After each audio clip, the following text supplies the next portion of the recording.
Hey guys, welcome back to the channel. I'm bringing you a deck profile, an undefeated deck profile in the Windemat. So I'm going to go ahead and give you the Salamangreat deck profile. I was at the Springfield Regional this weekend with a couple of my friends, and I had decided that I was going to play Salamangreat like a month earlier.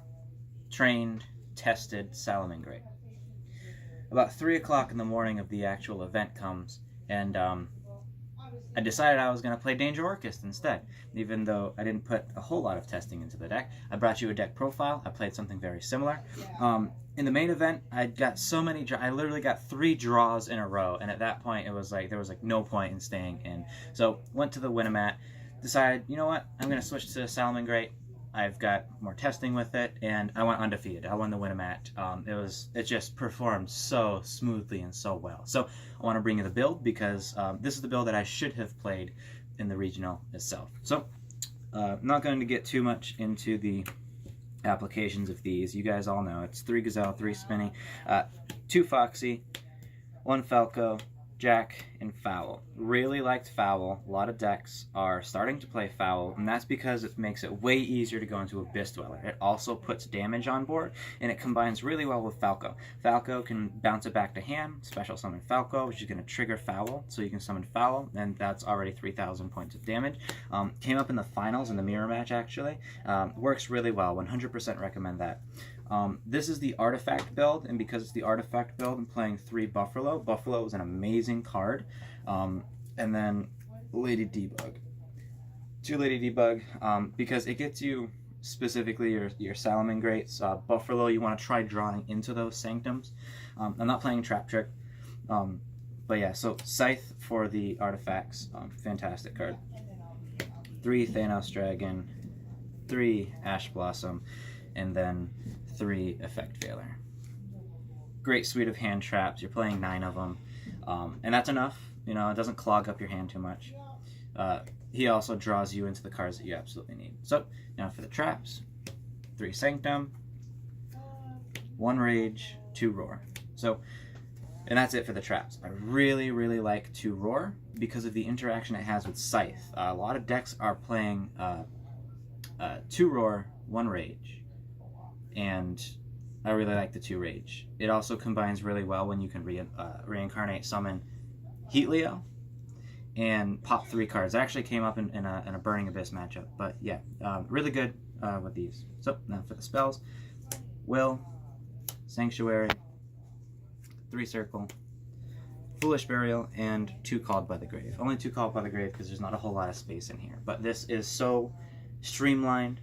This deck is really consistent, really powerful, and this particular build is exactly what I should have played for the main tournament. But yeah, so we'll move. You'll also notice, actually, before I move on to the extra deck, that I'm not playing Fusion of Fire, and part of that, there's a couple of reasons for that. So Fusion of Fire in this deck serves the purpose of being aggressive and is really good in the mirror match. Well, you know, it's also really good in the mirror match Artifact Sanctum, or more or less Scythe. It's a really aggressive play that basically makes them have to pass their turn, and at that point you should have already controlled the game, and you should win from there anyway. So it didn't really come up a whole lot that we needed. My friend also plays Salamangreat. It didn't come up that we needed Fusion of Fire. It's just the deck doesn't absolutely need it. It also frees up extra deck space. If you play the deck, you know that extra deck space is super tight, so let's get right into that, and I'll explain the choices later. 3 Balinks, 3 Sunlight Wolf, 2 Heatleo, and then 2 Mirage Stelio. Pretty standard. Even though we're not playing the Fusion of Fire, we're still playing Heatleo because it is a really aggressive card and the link arrows come up. Playing 2 Mirage Stelio because a lot of decks, or a lot of Salamangreat decks, are main decking Called by the Grave, which we are.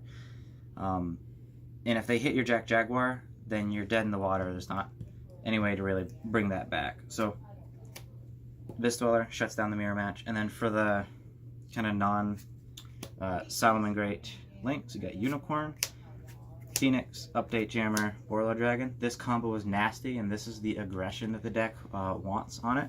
Unicorn is utility. There are so many situations you really, really want Unicorn, and then Phoenix is just standard. Yeah, really liked this extra deck lineup. That's it for the extra deck. Not too much to say about that. A lot of decks are playing the update Jammer Borlow combo. Now for the side deck. The side deck only kind of was able to put in what I had, so it's of course subjective. But 3 Lancia.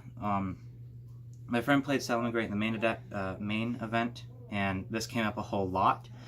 Came up a few times in the side event too. Droll and Lockbird. This is for the Thunder Dragon matchup. If they go first and you drop Droll and Lockbird on them, they almost have to pass their turn, and then you've got a huge advantage because they're you've not broken their board, but you've prevented their board from getting too broken for you.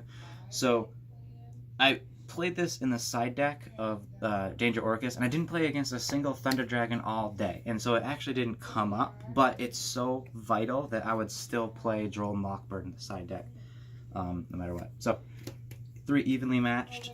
It's a blowout card, and you'll see a lot of decks not playing evenly matched because at the end of the day, this is a deck that's going to end on a field spell, and it's really hard to activate the evenly matched while the field spell is on there, or to even get rid of your field spell.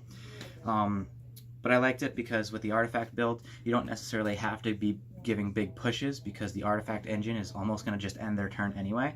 So you can play this deck, this card in here, and it's fine. But yeah, so 3 Twin Twisters for the back row decks. Came up quite a bit.